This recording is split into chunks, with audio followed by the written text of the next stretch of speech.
Hello everyone, welcome to the program. This is Sunday Politics live on Channels Television. I'm Sean Kimbaloye here in Abuja. Just before we get started tonight, everyone, there's something critical that I would like to remind everyone, and that unless we forget, we need some reminder, and tonight it's very crucial. Lest we forget, the executive's assault on legislative independence. Lest we forget, everyone, democracy is not a hollow phrase, but an intricate system of institutions designed to check excesses, balance power, and ensure governance remains a collective mandate, not a playground of a few political overlords. Yet in Nigeria today, the legislative arm of government, the supposed bastion of representation, has been reduced to an appendage, an uninspiring rubber stamp in the hands of overbearing executive and political heavyweights with anti-people ambitions. Nowhere is this institutional capture more evident than in the state houses of assembly across the country. And if I start to mention, perhaps I'll mention almost all the states, so there's no need. In several states of the Federation, we have witnessed state legislatures morph into tools of political warfare, stripped of their independence and manipulated at will. But Lagos tonight, my attention is on you, and I need to remind you. And the nation, let's be together to have this family conversation. The supposed center of excellence, that's Lagos, now risks cementing a dangerous precedent with the unfolding political drama surrounding the removal of Honorable Mudashiru Obasa as the Speaker, and the historic emergence of Honorable Miranda as the first female Speaker of the Lagos State House of Assembly. A majority decision installed her through legitimate means that we all saw, yet political godfathers who feel their personal fiefdoms have been threatened and now maneuvering for our removal. Sources within the party in the state are worried, and they are telling us that our removal, that is Honorable Miranda, may happen in the coming days. And that possibility is now very imminent as we enter into another week. If they succeed, it will be nothing short of a democratic travesty, a direct assault on the principle of legislative independence, and a glaring confirmation that our democratic institutions are mere playthings in the hands of the powerful. Lest we forget, institutions must outlive individuals, not bow to their emotional and political whims. Lest we forget, our democracy is fragile, and each attack on its institutions weakens it. Its very foundation is being threatened. If Lagos bows to pressure and scuttles this will of the House this week, it will not just be a slap on the face of legislative independence, it will be a dagger plunged into the heart of our constitutional order. It will send a clear message that state assemblies are mere ceremonial chambers existing only at the pleasure of political warlords who manipulate them to suit their personal agendas. If Lagos falls, which state will be next? If the lawmaking body in Nigeria's most cosmopolitan state can be turned into a mere extension of the executive house on political heavyweight, what hope is left for states already drowning in political servitude? This is not just about Lagos. It is about the soul of our democracy. Politicians must be reminded that institutions are meant to be protected, not desecrated, simply because they do not conform to transient political emotions. Lest we forget, democracy thrives not on the whims of strong men, but on the resilience of strong institutions. Those who seek to subvert these must be called out. Lest we forget, everyone. And history recalls them as those ones who sounded the death knell of the legislative independence in Nigeria. Lest we forget, just a reminder to all of us all. So tonight, our very first conversation will begin from the Hallowed Chambers of the National Assembly, where the House of Representatives last Thursday, the Committee on the Review of the 1999 Constitution has put forward a proposal for the creation of 31 additional states across the country. If approved, this move would significantly alter Nigeria's political and administrative landscape, increasing the total number of states from 36 to 67. The Deputy Speaker of the House of Representatives, Honorable Benjamin Kalu, read a letter from the committee containing the proposal during plenary last Thursday here in Abuja. Take a listen to him.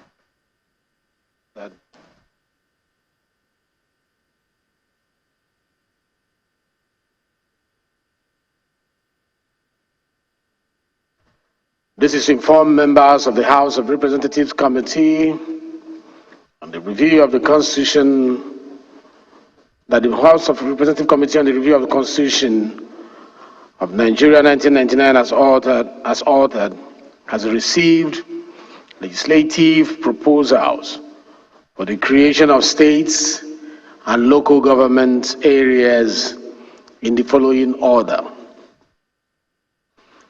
North Central. Proposed states: Benue Ala State. From the present Benue State. Okun State. From the present Kogi State. Okura State. From the present Kogi State. Confluence State. From the present Kogi State. Akpa State. From Benue South Senatorial District. Upper State. From the present Benue State. A 37th state to be named Federal Capital Territory, Abuja State.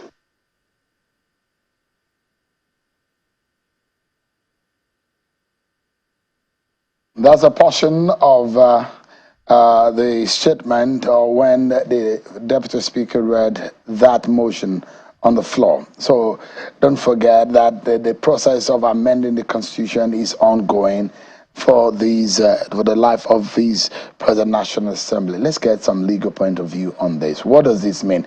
Section 8 of the Nigerian Constitution clearly states how and why and in what circumstance the states can be altered in terms of addition or subtraction.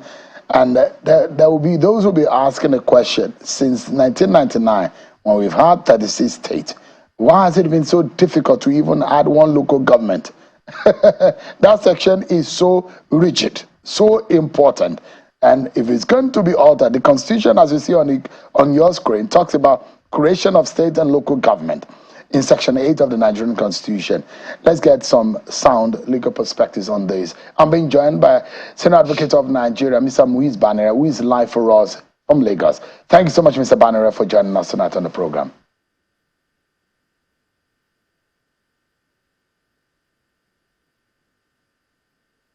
Mr. Banner, I don't know if you can hear me, but I mean, interesting times we are in, isn't it? This is not the first time we are hearing. I've heard proposition of Ibadan State. I've heard proposition of Okun State. There's so many propositions for creation of state, and these sometimes come from groups within the country or nationalities who believe that they are not properly captured and they are not well represented. But for this proposition, 31 additional states will lead us to 67. What's your view on that? Well, I think that what has happened so far is the attempt to comply with the dictate of Section 8 of the Constitution. As you know, it will originate from the constituency in which they intend to create the state by having 2/3 majority of the members from that place supporting the request to the assembly, and of course supported by 2/3 of the members of the both houses. Thereafter, of course, we will have the referendum. Then after the referendum will be the resolution passed by simple majority of state as well as simple majority of the House of Assembly. But beyond that will now be the responsibility of the National Assembly. So I believe that the process has been triggered, but it has a long way to go as it is now. There are critical questions as to the need for creation of state, one of which will be the ethnic nationalities. And if you look at it, perhaps the producers can bring the list of the states as being proposed, and in every region of the country are being represented. There are those in the past who feel the northern region of the country has 19 states and the southern region of the country has 16 states. So there is that imbalance in that sense. But southeast region of the country has only 5, and you see northwest with 7, and the rest of the other region with 6, with Southeast with 5 states in that region. So one will imagine that the agitation will naturally be for the Southeast to have additional states to make it 36 states. But if that agitation is coming from ethnic nationalities up to this point that are asking for almost 31 or up to 31 states, what exactly do you think is going on? Well, honestly speaking, I do not understand exactly what is going on. I must confess to you, because one ready answer I have for you is that there seems to me to be a major lacuna in our constitution as far as Section 8 of the constitution is concerned. And what is that lacuna? The lacuna is simply that there is no requirement of viability in the provision of Section 8. So the issues that are raised therein are largely political. And at the end of the day, you discover that you just create for the sake of creating states.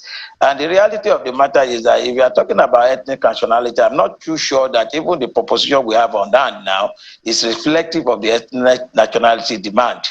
But assuming without considering that was so, the reality of the matter is that, is there any threat of imposition of the majority ethnic on the minority ethnic group? I'm not too sure that is obtainable right now, because that's one of the reasons or the basis upon which you can agitate for the creation of a state, so that the other majority ethnic group will not oppress you.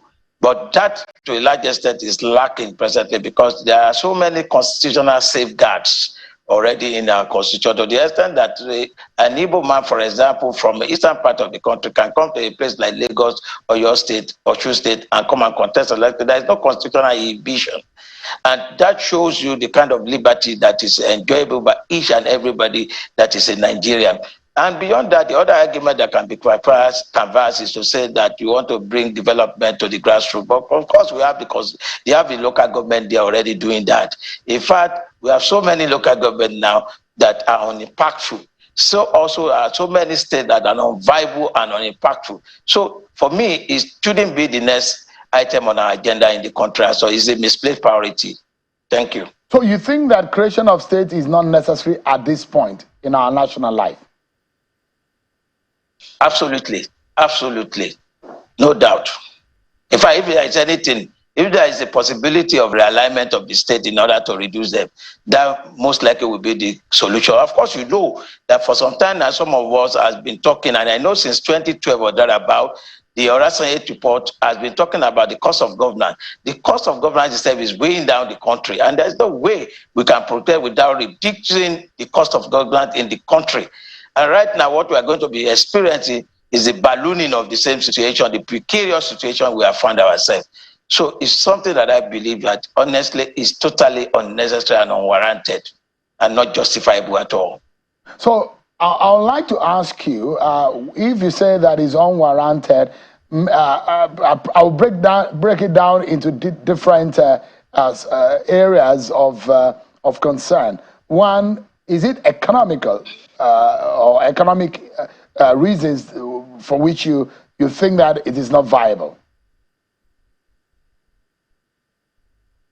Well, I've answered that to tell you that certainly none of them, if out of the 31 you are lucky, maybe we probably have about 3 that will be viable. All the others will certainly not be viable. Even as we stand now, we hardly can count, seriously speaking, up to about 9 states that are economically viable. Or virtually all the others rely heavily on the allocation from the federal. So there's no basis, in my view, for doing so. It's a misplaced, it's a product, in my view, of bad thinking. Now, I'm very certain that the propositions didn't come from one source. It came from people of from different states. Like if you go to Kogi State, for example, the people of Okun extraction and some people of Igbo extraction in Kwara State and some part of Ekiti State will likely say they have a similar language, similar dialect, similar culture. They'll probably like to be together. If you go to Adamawa State, those who are clamoring for Amana State, For if you go to part of Lagos, Ogun, there are those who will say Ijebu State is probably necessary. Maybe because of their dominance of prominence or whatever. There are a lot of reasons why people will think that it is important. If you go to Oyo State, there are those who will say maybe there's a need for an Ibadan State. In fact, Ogbomoso has how many local government just in one city or Ogbomoso in Oyo State. So there are different reasons for administrative purposes. You have said that, in fact, some of these states need to be merged. But in the real sense of it, look at America, 50 states. They are larger in terms of landmass, more than us. But those who feel that they are not properly represented as ethnic nationalities, how then can they or their voices be heard, and how can they be properly represented in our present, the way our nation is presently constituted? Well, if you are going to use that the ethnic barometer for that purpose, then there will never be any end to it. It will be like a situation of Pakistan from India, Bangladesh from Pakistan, and there's another state agitating another country from Bangladesh. Now, that's how it will be. There will never be an end to it. In fact, from what if we go by history, what we have been told by historians is that we have not less than 250 nationalities in Nigeria. Then you should be expecting minimum of 250 states in Nigeria. That certainly cannot be. So for me, like I said earlier, whatever fears that they have can certainly be addressed by the Constitution and other legal instruments. So there's no need for state in order to protect yourself, because once the law protects you and the Constitution protects you, then you have nothing to fear. And I believe that as things even stand now, there is no such tendency of oppression in our system. In some other states, that you even find out that, look at the last governor of Kogi, for example, that you mentioned. He came from the ethnic minority, whether accidental or otherwise, he became governor of the state. Even the new person cannot be associated from the minority. So there is no basis for you. You cannot premise this on ethnic nationality. You are going to make nonsense of the entire thing. So the question here, the understanding is that these are propositions from the different part of the country. It is not the lawmakers themselves who are coming up with this idea. So definitely the agitations will be... I'm sure you are still with me. Yeah. Go ahead, sir. All right. So the big question here, and if you look at if you go back to the list, and let me take it region by region as it's been proposed. The memoranda came from the different parts of the country, and they have been distilled into what we have seen, 31 of them. Let's go back to what was being read by the Honorable Benjamin Kalu, who read it on the floor when that motion was being taken as part of the constitutional amendment process. So from North Central, you can see Benue Ala, from the President Benue Okun, from President Kogi State Okura, from the President Kogi State Confluence, from the President Kogi State Akpa Agba, from the Benue South Senatorial District, Akpa Strait from the President Benue State, a 37th state, namely Federal Capital Territory, Abuja. That was how the memoranda was being forwarded. Amana State from the President Adamawa State. So going to the northeast now. Katagum State from President Bauchi State. Savannah State from the President Borno State. Muri State from the President Taraba State. In the northwest, New Kaduna State and Gurara State from the President Kaduna. Tiga from the President Kano State. Kanji from the President Kebbi State. Gari from the President Kano State. In southeast, Etiti is the 6th state in the southeast. Adada from the present Enugu state. Urashi as a 6th state in the southeast geopolitical zone. Olu from the southeastern region of Nigeria. Aba State from the southern region of Nigeria. Then go to south-south. The proposition of Ugoja State from the present Cross River State. Warri from the present Delta State.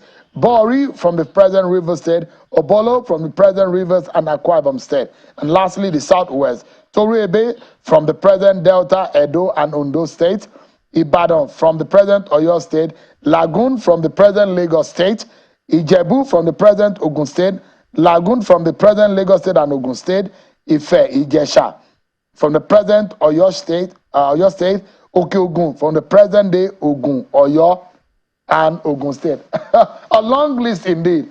But if you look at it, from all of these, from the list that I've read, Mr. Banner, which one would you say could be significant or could help in the conversation around state creation? If critically, the nation comes together and decide that we truly need additional states to add to the 36 states. There are those who are proposing a 37 state, the FCT.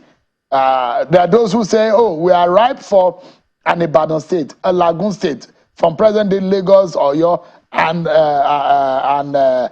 from Lagos, present Oyo. But which of these do you think, perhaps, if there is a need for creation of states, would be necessary?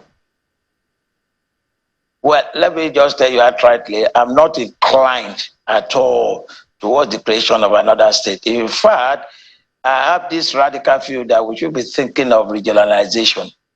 Honestly speaking, we will not move with the number of states we keep on creating, because the paraphernalia of office itself is killing us already. I do not believe we need to do that at all. It is unwarranted. It's not even competitive. So for me, it's zero. I do not believe we should be creating states at all. If possible, like I said earlier, if it's possible for to even realign some of the states by way of reduction, I will vote for that rather than the situation that we are now. It's totally unnecessary. But let's go to the legal point of view. Why has it been always very difficult from Section 8? And I know there are about 3 or so portions of the Constitution that the Constitution actually makes very difficult.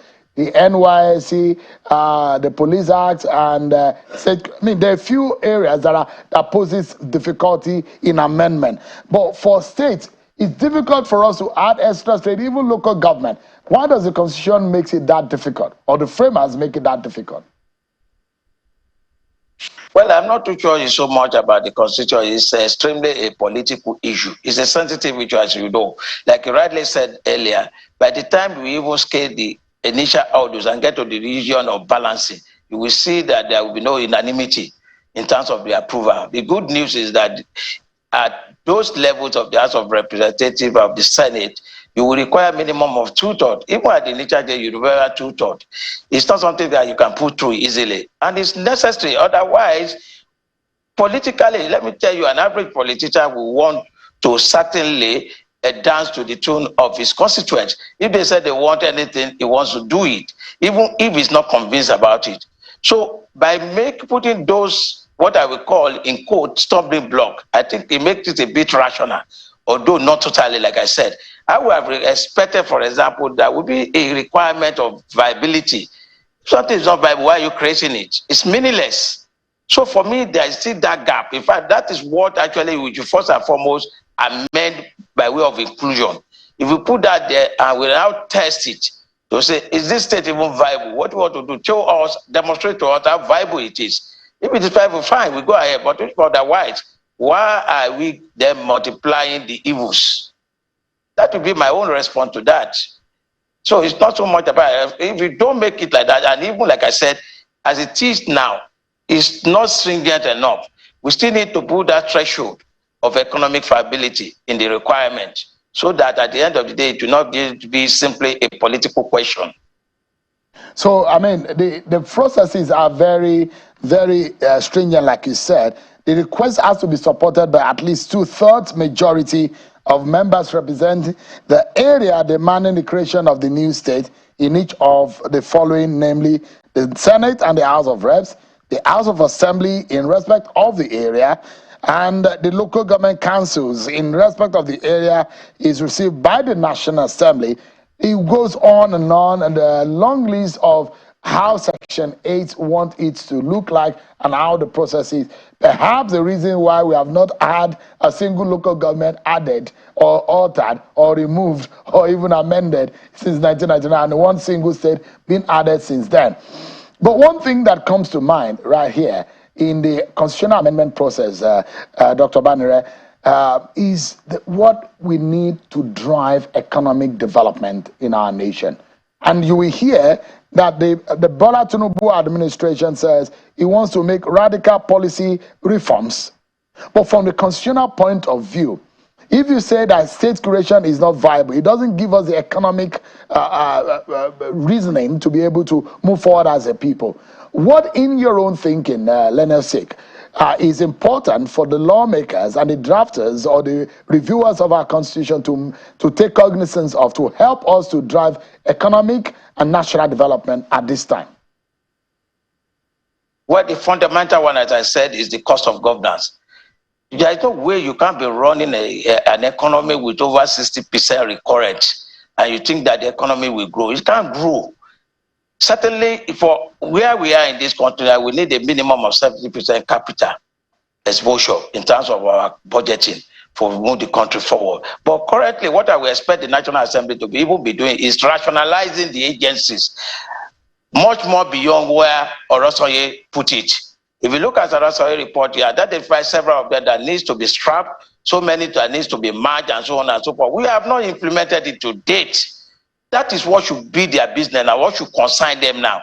We need to reduce the cost of labor as a matter of urgency. Otherwise, the economy will continue to be threatened. So that should be the preoccupation presently. Let me quickly take you away from constitutional amendment and state creation. Just recently, the High Court in Akwa Ibom sentenced Professor Ignatius Uduk of the University of Uyo to 3 years imprisonment for electoral fraud during the 2019 general elections.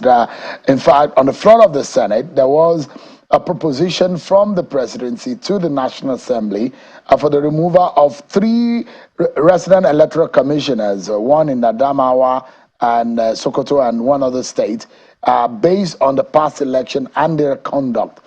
And those who are saying that this is perhaps good for our elections, but then they are just a bit of what could make the process cleaner or safer. But there are those who are asking for a far-reaching effort in fixing electoral fraud in Nigeria. In your own thinking, Leonard Sik, what are the processes that you think would be very fundamental in this, for us to seal or to have a sane, proper electoral process in Nigeria that will serve the interests of the Nigerian people?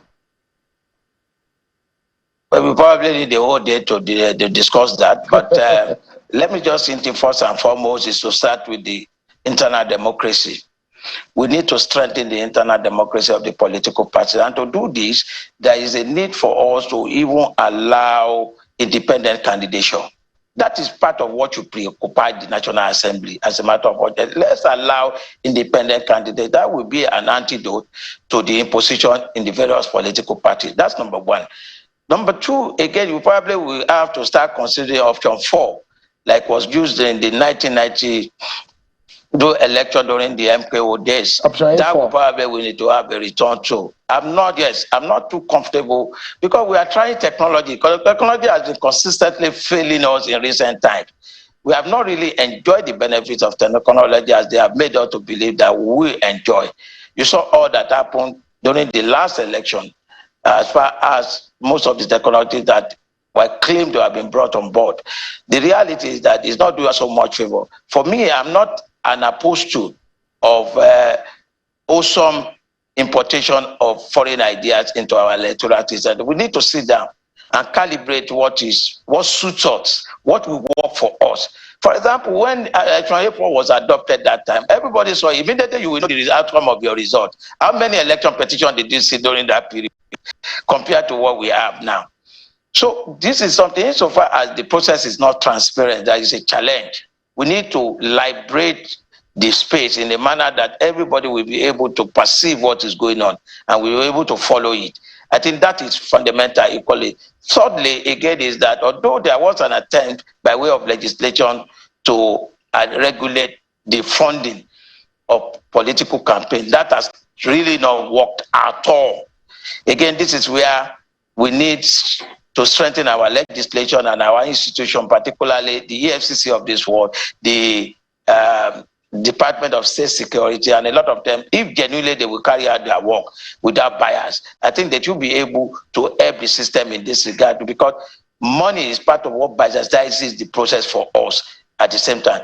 Again, we need to also address the qualification of the people that we are putting forward that emerges as candidate in the various political party. The present system seems not to be doing us any good in terms of eligibility to contest and the quality of the product that eventually emerges. So I believe that there's a need to address that. It's not so much, you see, when some people agitated that probably they need to be graduate, we find all manners of certificates flying all around the political space these days. People will say he has a master's in this. So if somebody will tell you he's a lawyer, and you ask him what is even law itself, he cannot define it for you. This is the kind of challenge. So somehow along the line, we need to shift a bit. But there is one fundamental area that I do not somehow have complete answer to, is the area of absolute franchise.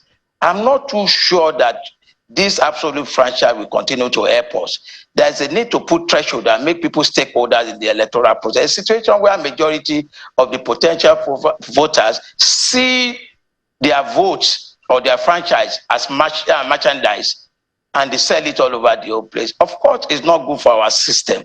So we need to recalibrate. Like I used to say, if you look at the United States of America, it takes the United States over 4 centuries, and UK, I think over 3 centuries, for them to start allowing everybody to vote.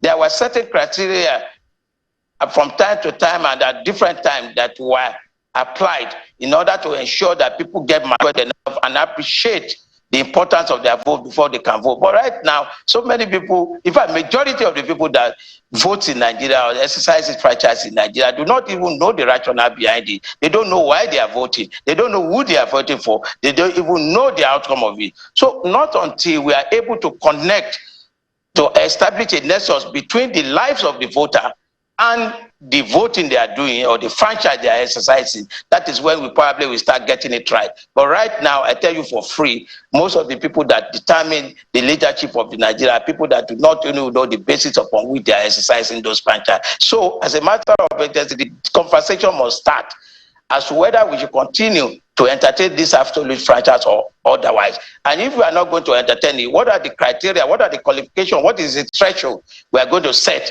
for the purpose of determining the true stakeholders who knows why they are voting and why the people, so person must be the person that must be put in position of authority and leadership. I think these are some of the fundamental issues we should start addressing. Thanks so much indeed for your thoughts tonight. I appreciate it. I mean, there are far-reaching recommendations that you have made, including that those who believe that the appointment of those who will administer the election is also needs to be changed. There are those who believe that there needs to be a more fierce and more rigid way of administering or taking the matters that come from electoral fraud to court, establishing special courts for our election. There are still a lot of issues. And also we understand that there are reviews to the Electoral Act. And I hope that all of these will help in our coming election. But thank you so much indeed. Let us seek Mr. Dr. Muiz Banere, who has been speaking with us from Lagos. Thank you so much indeed. My pleasure. It's a pleasure having you. Let's now turn our attention to a former member of the House of Representatives, Honorable Dachong Bagos. Is live for us here in Abuja. So it's a pleasure having you join us. Well, thank you, Sharon. Yeah. Let me bring you into the conversation of creation of state. And I know that in being a member of the House, this is not the first time that this is coming up. It comes up, creation of states comes up almost every other time. And what needs to be understood again is the fact that these propositions are memorandas that have come from different parts of the country, come into the National Assembly, and which will go through the whole gamut of constitutional review. But like you heard the SAN said, what in your own view is your assessment of whether or not we need more states in Nigeria? I quite agree with the learned Sikh. It took United States 172 years thereabout to have 50 states. With Hawaii, the last states created in about 1956 or thereabout. And with what the Constitution has put in place to create a state in Nigeria, it's a very difficult exercise. As a lawmaker, looking at Section 8, you know that to get two-thirds from the state, to get two-thirds to the local government, and to have a referendum again down to each and every citizen within every local government is a very high cumbersome exercise. But again, by and large, the reason behind the creation of the state is an issue that I quite agree with the learned Silk, in the sense that most of the agitation in line with the creation of state is as a result of marginalization. This tribe is feeling that look, we have been marginalized, and another ethnic group is feeling that we have been marginalized in so many areas, and so on and so forth. So if we focus on national development, we focus on giving Nigerians the true dividends of democracy, removing most of the issues from the exclusive list, giving true federalism to the states, and giving true local government autonomy to the local government, I can tell you that once Nigerians have the benefit and have the dividends of democracy in different areas, nobody will even call for the agitation of states. If we all have equal rights, if we all have what it takes, that look, as a Nigerian, you can be in this place or that place, definitely it will go. But as representative of the people, the representative of the people definitely have no choice than to yearn to the calling and to what their constituents are calling up for. So these are issues that, as politicians and as leaders, let's focus on giving dividends of democracy to the Nigerian people. Let's have equality. Let's ensure that whatsoever Nigerians really need, everybody have it. Nobody will even think of creation of states. Let's look at what are those key issues in the exclusive list on the Constitution, that once it's been amended, every state will be able to generate its resources. No state will be going to run into the center to say that they want to go and share the national cake. So there are a lot of issues that that once it's been looked into, it's going to address most of this agitation. And I'm very sure that it's just only one item. State creation is just only one item on what will become a plethora of review suggestions and propositions that will come into this constitutional review process. Absolutely. But your friend is here, the Deputy Speaker of the House of Reps, the Honorable Benjamin Kalu, is live for us. He was the one who read that particular proposition, which is a combination of memoranda submitted across the Federation for creation of state. Thank you so much indeed, Deputy Speaker, for joining us tonight. There's been a lot of conversation and debate about this. I know you know that this is going to generate a lot of controversies. But how critical is creation of state for Nigeria at this state? Thank you very much, Shane, for having me. Let me say that the Parliament's duty is to listen to the yearning of the people that we represent and guide them in lines with extant laws, in this case, the Grundum, on how to go about the aspiration and making sure that the aspiration goes through the entire whole 9 yards of legislative procedure for it to, become alive, to attend to their needs. In this case, state creation. I have seen a lot of media houses misquoting what happened in the Parliament that day. What we did was to announce to the public, the members, through their members, that we have received, not that we have proposed, but that we have received proposals from the ethnic groups through memoranda and also through proposals laid in form of private member bills in the House. Having said that, most of those propositions, those applications, they were not in tandem with the provisions of Section 8. So, as we are at the moment, there is no effective application for this state creation before the Parliament.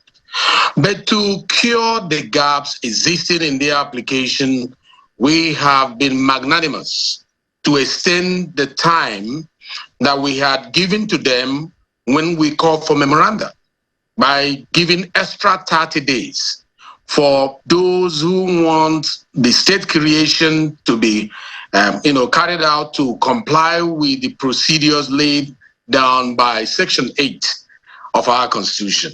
And this will be ending on the 5th of March of this year. So what it means is that before you lay your application before us, there are, preconditions that you must fulfill.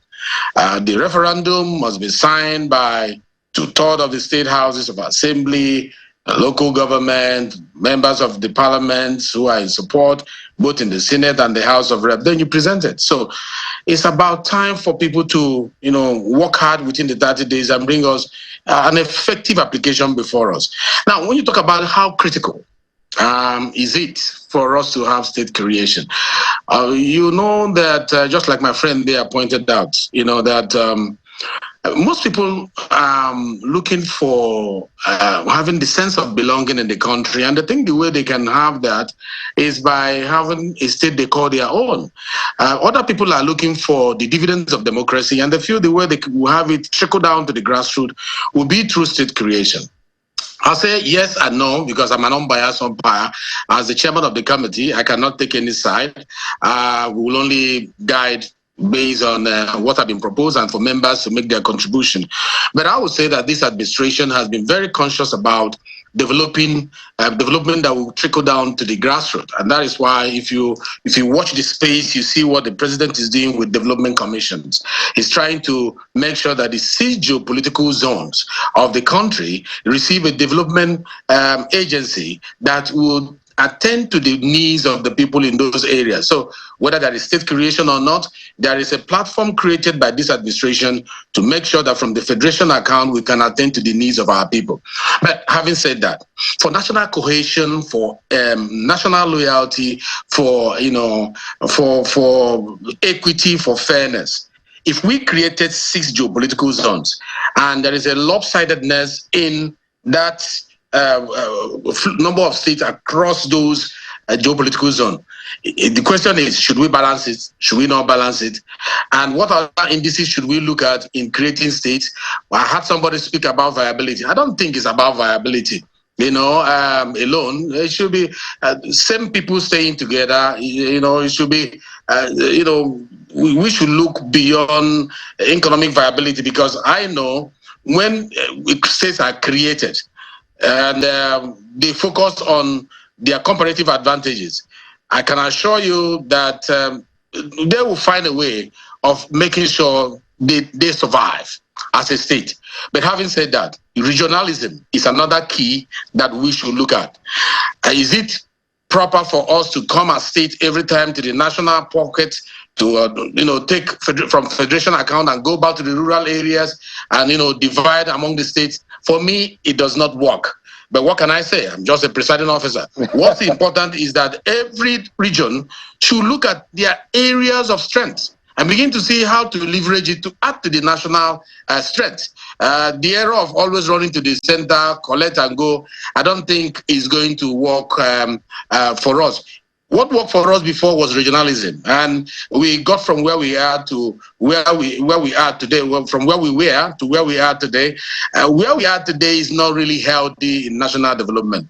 We should do a consideration of what the formula we used before through that regionalism to see if there's any way we can go back to that. So that is my take on that. So Nigerians need to know that it's not our proposal, it's a proposal from the people that we represent. I just wanted to push that out. Oh, fantastic that you're able to clarify, at least let people understand the position of the lawmakers and where the source of it, just like we were having conversation with the Lenosik earlier, that these are from the people. These memoranda are sent and it's for the parliament to be able to process them as stipulated in Section 8 of the Constitution. But because I know that this conversation is to clarify these issues, just before we allow you go, Deputy Speaker, what is the state of the review process of the Constitution right now? Where are we? How soon can we wrap things up? What should Nigerians be expecting? Yeah, thank you very much for that question. You see, we adopted a new strategy. Before now, the process of amending the constitution will last from beginning of a tenure to the end. But we have not seen that to be as productive as we would want it to be. So we decided to save more time and set 2 years for us to get this achieved. And as we speak now, a lot has been done through sectorial engagement. Memoranda has been collected, and the technical team has worked on some of the thematic areas of the constitution, from state police to local government to all sort of thematic areas. What we need to do now is to go to public hearing. And this public hearing, we may not be able to afford to go to every state because of resources.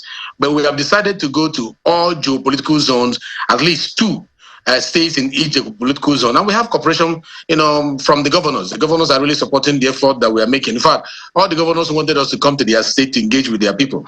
But since we cannot afford it, we're going to be going to 2 states in each political zone. And the essence of that is that, democracy is about the people, and the people should be at the center stage of our conversation, especially when the preamble of the Constitution says, we, the people of Nigeria. If you want to bring the we element, the people element in the Constitution, there must be that fundamental tool of engagement. Public engagement. The more you engage people, the more you hear from them. Yeah. So that is where we are. From the end of this month or beginning of next month, we'll start engaging, at the geopolitical zones to let people know what we are doing, and then get their input, which will guide us on how to go about some of the issues that we want to amend.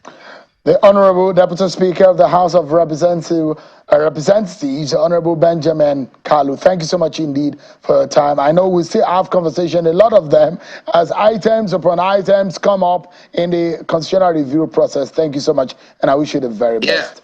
I'm going to be more available to engage with the public. So one of these days, I will engage with you again. Thank you on some other areas of the Constitution. Yeah, I appreciate it.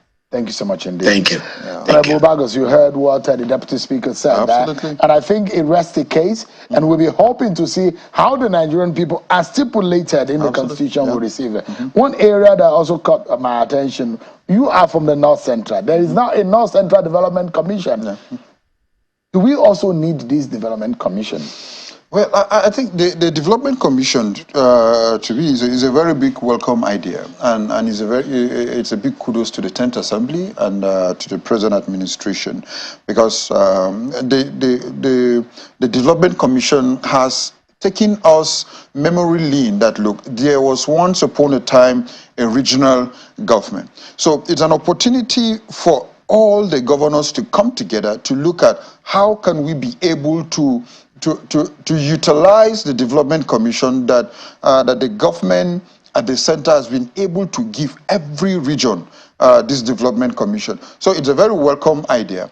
I can cite the good example of what the Southwest have really come together to see how to address the issue of insecurity. So if each Development Commission, if each region will be able to utilize the constitutional means that the development commissions have been brought together, I can tell you it is going to address far reaching resolutions. So we are coming to regionalism. Exactly. That's what it's looking at. So, but the Development Commission came from the Northeast Development Commission when with the issue of insecurity and how to rebuild and reposition the region back to where it's supposed to be. But the question is that does every region of the country need a development commission? Well, now that the entire country is being engulfed with underdevelopment, with insecurity and poverty, so now we should be able to look at it with this development commission. This should be a rallying point for all the governors within those regions. That then it used to be one governor within a region or one. So now all the governors should be able to come together to say that how can we develop our region? What are those natural mineral resources? How can we be able to develop our infrastructure within those regions? How can we be able to have development to address poverty according to the peculiarity of because what is happening in the Southwest is not peculiar with what is happening in the Northeast, in the Southeast. So every region now needs to come together. All those proposals that every that citizens have in every state that we need a state bring it together towards regional development. And by so doing, we'll be able to get a headway along. Ours is that. Our prayers that let Nigeria be better through this. But again, you know, one of the key reasons... My fear is the administrative bottleneck. Exactly, that's just what I want to say. The issue of corruption... More salaries to pay. There are a lot of corruption issues that have been raised on... Now we have a Ministry of Regional Development. I mean, there's still just so much. We're talking about slimming or reducing the bureaucracy or the cost of governance or the size of government, but now we're getting more and more and more and more. I feel if the regional government, for instance, then in the north, we have Bank of the North, we have most of these self-sustainable businesses within those regions. So these regions should start looking at how can they go into public-private partnership. How can they be able to start raising monies on their own? How can people, it should be bottom-up approach. Let the people be involved. And one key thing that I hope that the regional government will push for is local government autonomy. Because once they be able to achieve local government autonomy, they key into the local government development. And again, the system should be put in such a way that it will checkmate corruption, and let's wrap up the conversation quickly, and I'll take you to the politics. The other day, Honorable Yusuf Gagdi was here, and I know you're a member of the PDP in Plateau. So he said the presence of government that you will see in Plateau State is that of the federal government. Absolutely. That your governor is not present in terms of physical evidence of performance. You know, Gagdi is my friend that I don't want to judge, but he knows what is really on ground, and since he made that statement, he knows what is really on ground, that what Governor Caleb Mutfwang has done on the Plateau in the past 1 year plus, the APC administration have not achieved it in the past 8 years. The statistics are there. So he should be able to tell us, give us statistics of what were those federal government presence on the Plateau that is more than the governor's presence. The only thing that we appreciate the federal government is that since the coming in of this administration, there is synergy in addressing the issue of insecurity. So I don't know if he's translating that into more presence of federal government, but you can, the governor, and it's because of the capacity, the creativity of the governor that has been able to propose some certain measures to address the issue of insecurity and propose to the federal government, and the federal government have been able to partner with the state governor. If not, why is it that insecurity persisted in the past administration, even when there was the same government at the center and the same governor at the state? So he should be able to apologize to Plateau people that, look, Plateau people are celebrating Barrister Caleb Mutfwang, and what the governor is doing so far, he has not seen anything yet. Honorable Dachong Bagos, former member of the House of Representatives.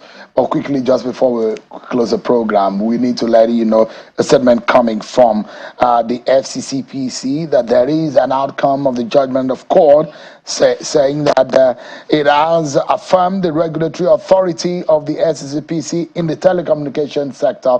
Details of that you'll find on Channel Television website and in our bulletins. Thank you so much, everyone, for watching. I'm Sean Wakimaloye. I'll see you next time. God bless Nigeria.